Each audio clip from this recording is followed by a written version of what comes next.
आज के इस वीडियो में हम माइनर अरकाना के बारे में बात करेंगे।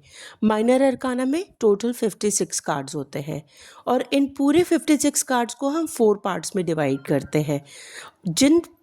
जैसे हमारा एक पहला हो जाएगा सॉर्ड्स, फिर दूसरा वॉन्ड्स, तीसरा कप्स और चौथा पेंटिकल्स।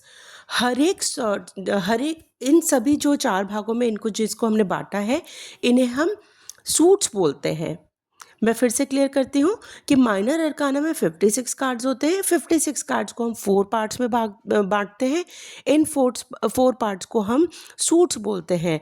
तो पहला जैसे हमारा हो गया सॉर्ड्स, दूसरा हो गया वॉन्ड्स, तीसरा कप और चौथा पेंटिकल्स। तो इन चारों सूट्स में हमें 14 कार्ड्स मिलेंगे। चारों सूट्स को फिर से हम 14 कार्ड्स में बांटते हैं। अगर हम सॉर्ड्स की बात करते हैं तो सॉर्ड्स में 14 कार्ड्स होंगे जो कि थॉट्स और अहंकार को दिखाते हैं। सॉर्ड्स कार्ड विचार और अहंकार को दिखाते हैं। सॉर्ड सूट के 90% कार्ड जो हैं वो नेगेटिव होते हैं और ये एयर एलिमेंट को रिप्रेजेंट करता है। 90% इसके नेगेटिव कार्ड्स होते हैं और 10% ही पॉजिटिव कार्ड्स मिलते हैं इसमें। अब हम बात करते हैं वॉन्ड्स की, जिसको हिंदी में कई लोग छड़ी भी बोलते हैं। वॉन्ड सूट में भी 14 कार्ड्स होते हैं और ये किसको रिप्रेजेंट करते हैं? तो ये क्रिया, एक्शन और डेवलपमेंट, विकास को रिप्रेजेंट करते हैं, ग्रोथ को। ठीक है। वॉन्ड्स के जो कार्ड्स हैं वो 50% सकारात्मक होते हैं और 50% नकारात्मक भी मिलेंगे आपको। और इनका जो एलिमेंट, जो इनका तत्व है वो अग्नि है, फायर तत्व। सॉर्ड्स हमारा था एयर एलिमेंट, वायु तत्व, और वॉन्ड्स हमारा है अग्नि तत्व। आगे चलते हैं। अब हम बात करते हैं कप्स की। कप सूट में भी 14 कार्ड्स मिलेंगे, क्योंकि जैसे पहले भी बताया था कि 56 कार्ड्स को हम 4 भागों में बांटते हैं, 14 करके।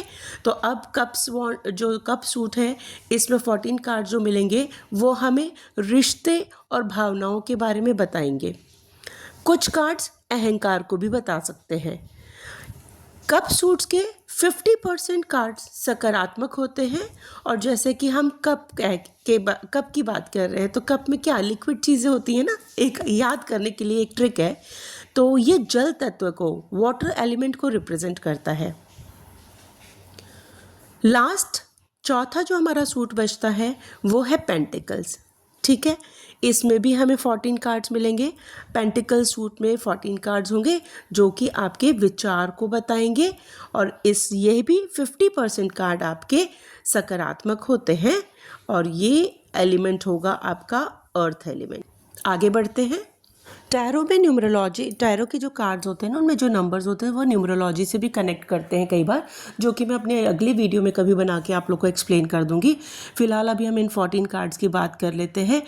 माइनर अरकाना का, चाहे वो किसी भी सूट का कार्ड हो, चाहे वो कोई भी सूट हो, सॉर्ड्स या कुछ भी, उसके पहले कार्ड को हम नंबर 1 कार्ड नहीं बोलते, उसे हमेशा एस कार्ड बोलते हैं। दूसरा कार्ड बैलेंस के लिए होता है, थर्ड आपका क्रिएटिविटी के लिए होता है, फोर्थ कार्ड लिमिटेशंस और बाउंड्रीज के लिए होता है। फिफ्थ नंबर कम्युनिकेशन को, सिक्स्थ नंबर लग्जरी से रिलेटेड है, सेवेंथ नंबर आपके डाउट्स और इल्यूजन्स को, भ्रम और संदेह को बताता है, आठवां आपका संघर्ष और सफलता, स्ट्रगल एंड सक्सेस है, नाइन्थ आपका करेज एंड आपकी स्ट्रेंथ, साहस और ताकत से है, और 10वां नंबर आपका किसी भी चीज़ का कंप्लीशन को बताता है। अब जो 11 से 14 नंबर तक के कार्ड्स होंगे उनको हम कोड कार्ड्स बोलते हैं। माइनर अरकाना में 11 से नंबर 14 तक के नंबर तक को कोड कार्ड्स बोलते हैं। चाहे कोई सा भी सूट हो, 11वां नंबर का कार्ड, किसी भी सूट के कार्ड को हम पेज बोलेंगे। पेज, इन सब में आप कार्ड्स में देखेंगे जो 11th नंबर के माइनर अरकाना कार्ड्स होंगे ना, इसमें एक टीनेज टाइप के बच्चे की इमेज बनी होगी।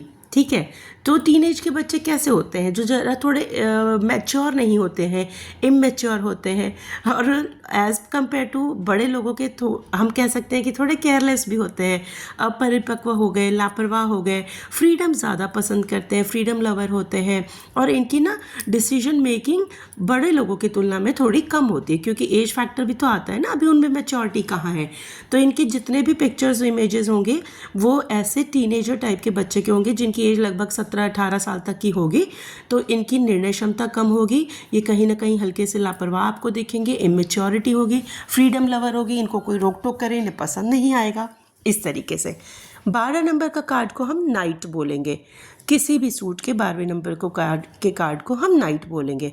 ये मैच्योरिटी को दिखाता है, बिकॉज ये लगभग आप मान के चलिए 35 वगैरह की एज तक का अगर आप लेके चलते हैं, 35, 38, 40, तो इस समय तक के लोग का मैच्योर हो चुके होते हैं। तो ये नाइट कार्ड्स जो होंगे वो मैच्योरिटी को, ऊर्जावान एक्टिवनेस को दिखाएंगे। ये अच्छे प्लानर होंगे, अच्छे से योजना बना सकते हैं, प्लस ये स्टेबल भी होंगे, इनमें स्थिरता भी होगी। ये बच्चों की तरह इनके में बचकानापन नहीं होगा, ये स्थिर होंगे।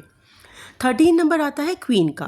क्वीन एक फीमेल को रिप्रेजेंट करता है, तो हम जनरली फीमेल्स को कैसे देखते हैं, फीमेल्स को हम मदरली नेचर देखते हैं, हम केयरिंग देखते हैं। तो ये स्त्री और परिपक्व शक्ति और स्थिरता को दिखाता है। एक रानी के रूप में कैसी होगी, रानी डेफिनेटली पावरफुल होगी, स्टेबल। देखें एक्सेप्शनल्स तो हर जगह होंगे ना कि भैया वो रानी ऐसी थी ऐसे नहीं। अगर हम एक स्टैंडर्ड उसको लेके चलते हैं तो रानी को हम कैसा मानते हैं, एक मैच्योर पर्सन मानते हैं, एक स्ट्रॉन्ग पर्सनैलिटी मानते हैं, एक पावरफुल पर्सन मानते हैं, स्टेबल मानते हैं। तो क्वीन जो होगी वो मदरली नेचर, केयरिंग वाली भी होगी। लास्ट आता है हमारा जो कोर्ट कार्ड का 14th हमारा कार्ड बनेगा, वो राजा का होता है। अब एक राजा के अगर आप इमेजिन करते हैं तो राजा कैसा होता है, राजा के पास स्टेबिलिटी होगी, पावर होगी, मैच्योरिटी होगी, वो काफ़ी प्रैक्टिकल भी होगा, स्ट्रॉन्ग होगा, उसकी डिसीजन मेकिंग बहुत स्ट्रॉन्ग होगी, डिसीजन एबिलिटी बहुत अच्छी होगी, उसकी ऊर्जावान होगा, अच्छा प्लानर होगा। जैसे हम राजा की क्वालिटीज़ को देखते हैं ना, बचपन से हमने कहानियों में भी सुनते हुए आए होंगे, तो इस तरह से हम राजा को रिप्रेजेंट करेंगे यहाँ पर। तो आज हमने माइनर अरकाना के सभी 56 कार्ड्स के जो 4 सूट्स होते हैं उनके बारे में जाना, और 4 सूट्स में 1 से नंबर 10 तक को हम पिप कार्ड्स बोलते हैं, और 11 से नंबर 14 को हम 11 नंबर से लेकर 14 नंबर को हम कोड कार्ड बोलते हैं। इस बारे में हम जाना है। अभी तो बस मैंने इसको शॉर्टकट में ही आप लोग को समझाया है, बाद में किसी और वीडियो में इसको एक्सप्लेन करेंगे। ये बताना इसलिए ज़रूरी था कि जैसे हमारी सीरीज़ मेजर अरकाना की चल रही है, तो वहाँ मेजर अरकाना में कई बार आपको कई ऐसे सिंबल्स दिख जाएंगे, सॉर्ड्स के, कप्स के, दूसरे सूट्स के भी, जैसे पेंटिकल्स का हो गया, वॉन्ड्स का, तो वहाँ आप लोग कंफ्यूज ना हो, इसलिए मैंने इसको थोड़ा सा ब्रीफ कर दिया। अगली वीडियो हम एज इट इज़ कंटिन्यू रखेंगे, जो हमारी मेजर अरकाना की सीरीज़ चल रही है। ऑलरेडी हम फूल कार्ड डिस्कस कर चुके हैं, अब हम द मैजिशियन कार्ड के बारे में जानेंगे अगली वीडियो में।